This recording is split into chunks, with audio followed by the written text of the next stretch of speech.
So yesterday, both Rob and I, separately, went to go see Toy Story 5 last night. Now, of course, the initial reactions that came out were all very good. And then the full reviews came out, and the reviews are staggering, 93%. And now we have an audience score as well. There's a 93% on the audience score as well. And here's the funny thing. We talked about this the other day.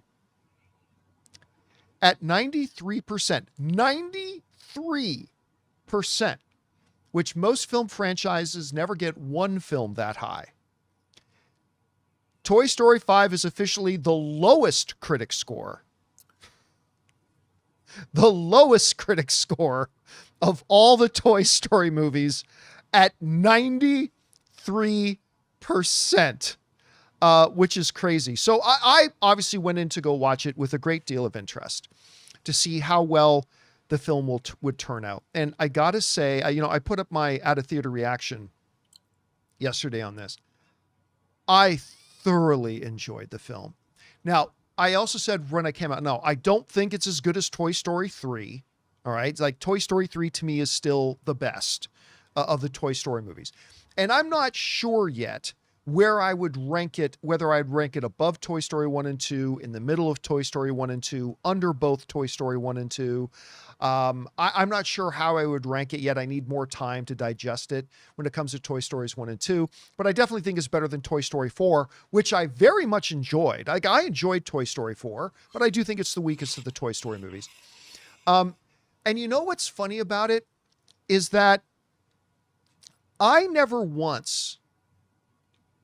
don't think I had a moment in Toy Story 5 where I thought I was going to pass out laughing. Like where I was laughing so hard that I had such an enormous belly laugh, I thought I would fall out of my chair. I didn't have a single one of those watching Toy Story 5. What I did have, though, was a lot of giggling. Like, no, now Lone Star, you will see that evil will always triumph because good is dumb moments, but a lot of laughing nonetheless, like a lot of giggling and smiling and smirking throughout the film. I will say this, though. I thought it was the most emotionally satisfying of all the Toy Story movies. Like, I don't think anything is ever going to top, Rob, you know that scene in Toy Story 3 where like all the toys are about to go into the incinerator and they're holding hands. Like, yes, I know that scene. When it comes to pure emotional moments, I don't think anything is ever going to touch that. But I found throughout the movie itself, there were multiple times in this film where I'm like, shut up, I'm not crying. Like where I felt myself starting to get choked up, including, this doesn't give anything away. Actually, I think this moment's in one of the trailers. There's a moment where Bonnie says to her mom, "Why doesn't anybody want to be my friend?" I wanted to go across the street and beat the shit out of the other kid's parents and said, "Make your kids be Bonnie's friend." Something in me, when Bonnie says, "Why won't anybody be my friend?" Something in me broke. And there are a number of those types of moments through the movie that I found so emotionally hitting. And I mean that in the most wonderful of ways. I really, really do. Including, I won't give any details so you won't know the scenario, but Rob, you'll know what I'm talking about. There's a moment where a kid picks up a Bud Lightyear, Bud Light, where a kid has picked up a Buzz Lightyear, and I felt it. They do this little thing. Again, I won't say what it was, but I felt it. And then when a playtime thing starts to happen and the kind of the resolution with Jessie happens, and I just got through the entire film and I felt joy and I felt entertained. And yeah, best of the Toy Story movies, no. But did this movie to me, Rob, represent everything that's wonderful about the Toy Story films? To me, yes, it really did. And it's really nice to see them. Like, I wasn't as big of a fan of Hoppers as most other people were. Like, don't get me wrong, I didn't dislike Hoppers. I liked it, but I didn't think it was Pixar level great. It was nice coming out of that now back into Toy Story and kind of seeing that brilliance of Toy Story. And Rob, I'm going to admit too, I was a little apprehensive at first when I started hearing everybody saying this is Jessie's movie, because I grew up with Buzz and Woody. Sure. But right from the beginning of the movie, like as soon as the movie starts, you immediately understand why this is Jessie's movie. And it was the right move. It was 100% the right move. And yeah, man, like, does it replace Project Hail Mary for me as my favorite film of the year? No, but I loved it. I can't wait to go back and watch it again, actually. Guys, we want to take a second and thank a sponsor of today's video, Hims. One of the hardest things about trying to lose weight is just figuring out what actually works, because we've seen them all. There are a million trends, diets, and gimmicks out there, and honestly, it can get overwhelming. And that's why weight loss by Hims really stands out. Hims now offers access to an affordable range of FDA-approved GLP-1 medications, including the Wegovy pill at its lowest price ever, and the Wegovy pen. With Wegovy at Hims, lose up to 20% or more of your body weight when combined with diet and exercise. It helps you regulate your appetite and eat less, so success is within reach. Plus, Wegovy is the first ever and only GLP-1 available in a pill for weight loss, so there are no needles needed. And the process is extremely convenient. Everything happens online. You connect with a licensed provider who determines if treatment is right for you, and if prescribed, your medication gets delivered right to your door. No insurance necessary. Ready to reach your goals? Visit hims.com/Campea to get a personalized, affordable plan that gets you. That's HIMS.com/Campea. hims.com/Campea. Based on advertised cash price for 30-day supply of medication only. Membership required, fee not included, and billed separately. Weight loss by Hims is not available in all 50 states. Wegovy is the registered trademark of Novo Nordisk AS. To get started and learn more, including important safety information, Wegovy clinical study information, and restrictions, visit hims.com. Anyway, Rob, you had a chance to watch Toy Story. You and I have not talked about it yet. No. So what did you take away from Toy Story? How did you like it? First of all, I have to say that it really hit hard to me because, look, I mean, I'm surrounded by toys. I've never stopped. I wouldn't say I play with them the way I used to play with them, but I love toys. I've always loved toys, and yet no, you don't say. I'm looking at your shelves. You I know, don't say. And the message of tech replacing, like there was a couple of really haunting shots in this movie where they're panning across the neighborhood and you just see kids in each of the windows of the houses just sitting like completely mesmerized by these screens. And there's no imagination happening. And that's what playing with toys is. You're engaging your imagination. And they did some really interesting stuff, what it looks like when you're playing with your toys and you're in your imagination. I mean, I know this is Toy Story, but they did some really fun stuff with that. But I have to say, when this movie opened, it kind of opens with this cold open that has nothing immediately to do with the story that's being told. And it has to do with a shipping container, presumably coming from Hong Kong, full of toys. And I'm like, where is this going? And I have to say, this ongoing thing with what that was delighted me to no end.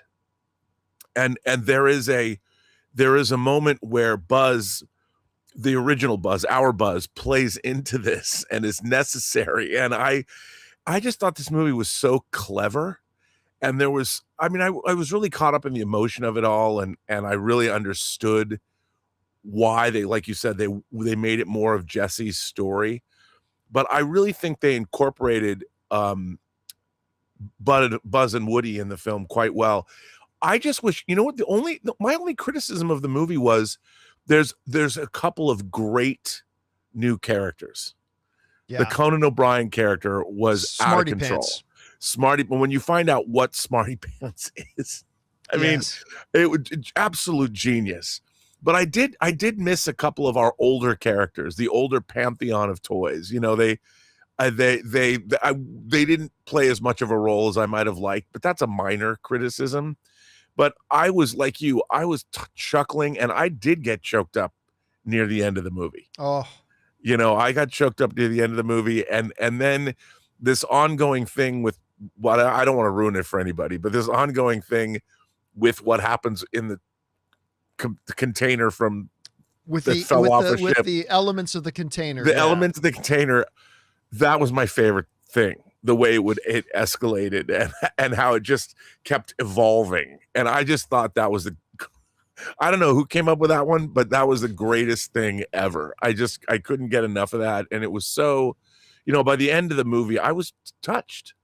I was moved. This, you know, like you said, the end of Toy Story 3 is really hard hitting because you're dealing with annihilation.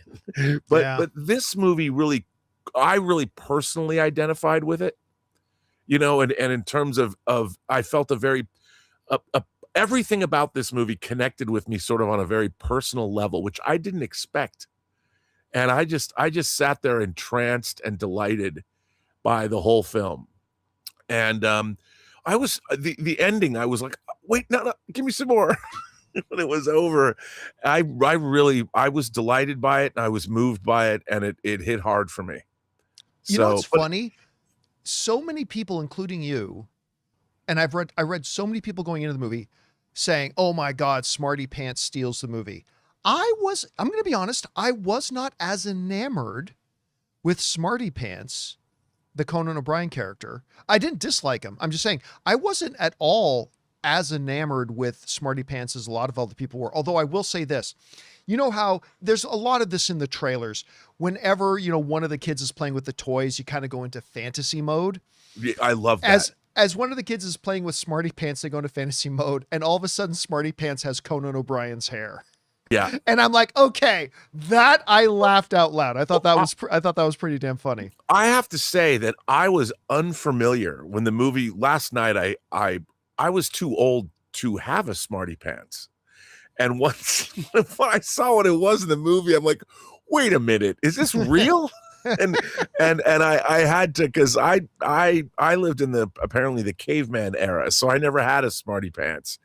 And I just found it, the whole thing was amusing. And I really enjoyed, there is a message of sort of, in a way that I didn't expect, combining tech and play, which was something that evolved. I thought it was just going to be, toys are great, screw the technology. Yeah. But I was afraid of that too, because you and I talked about this the other day, where it's like, there was a moment in one of the trailers that I thought, oh, maybe like ultimately the message of Toy Story is not necessarily that tech is bad.